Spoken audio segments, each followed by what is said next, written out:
This is the Audi RS3. And it's been around for a minute, but nothing's really changed about it. So if you're watching this video, you probably know a lot about the car as it is, except for how fast it is. See, this is the cheapest RS model that Audi currently offers, and it starts at about 56 grand, which means it comes in a little bit cheaper than a BMW M2 competition. Plus, it's got 2 extra doors, which means that if you want to go fast, you can do that with a baby seat. On the flip side, these front bucket seats, they're not power adjusting, there's no navigation installed, and the digital dash is an optional extra, which unfortunately this car doesn't have, and that sort of makes this whole experience kind of dated. For what is effectively a $60,000 German luxury car, it doesn't feel that premium at all. Sure, you can say that it's an entry-level model, but what you're really buying here is probably the best compact performance sedan on the market for the price. That's a bold claim, but think about it. What's really out there in this segment? M340i, C43, those cars are a little bit bigger, so the only viable competitor is the new CLA 45 AMG. However, I haven't driven one yet, so I can't really comment. But on paper, the RS3 is still faster. More power, better 0 to 60, better handling, etc. And ultimately, it has a cooler powertrain, a 2.5-liter turbocharged 5-cylinder pushing out 400 horsepower. Plus, we've seen the potential of this platform with a simple tune and downpipe. Anyway, that's all fine and dandy, but we want to find out where it stacks up in the real world. So, in order to do that, we gotta do some half-mile runs.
So we know from our previous TTRS review that this engine is really picky with fuel.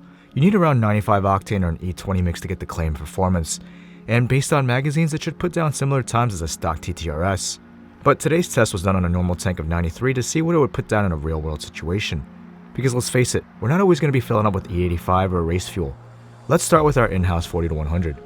The Audi RS3 did that in 7.03 seconds, a good chunk slower than the M2 comp as well as the TTRS with E20. 7 seconds here isn't bad, but knowing what we know, it should be doing close to 6.7 or 6.8.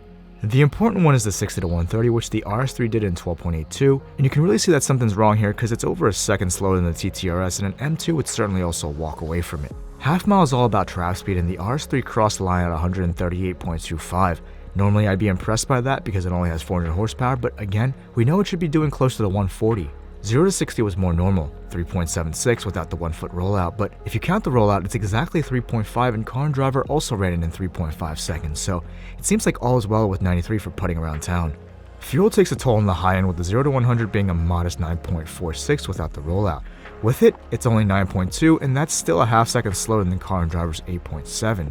We were able to run the quarter mile at 11.9 at almost 115, but it's still 2 miles per hour slower than Car and Driver's 11.9 at 117. We know that magazine usually has insanely fast times, but something is still not right here. Bottom line is fuel seems to be a big factor in the RS3, and if you want to see a more detailed breakdown of the numbers, there's a link in the description for the fast list.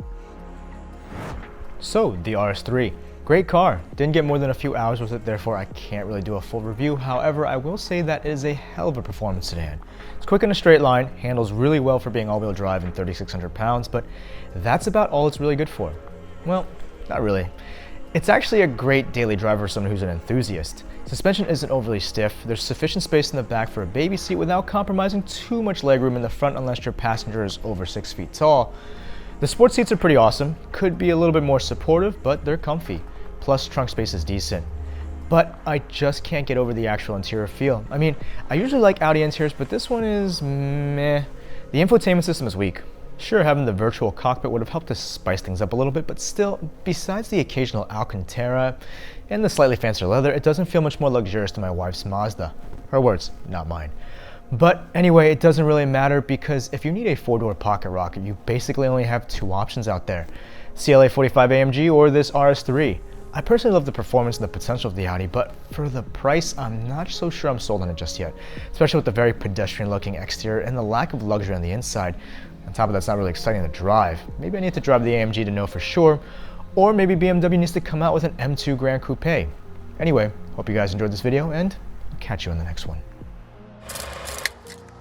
Hey guys, if you like this video, help a brother out by giving it a thumbs up. If you have any questions or if I said something weird, let me know in the comments below. You can also support the channel by sharing our stuff or maybe shop in the merch store. And if this is your first time here, don't forget to check out some of my other stuff. I produce all sorts of cool cinematic car content, so if that's your jam, hit that subscribe button and ring that bell icon for new episodes every week.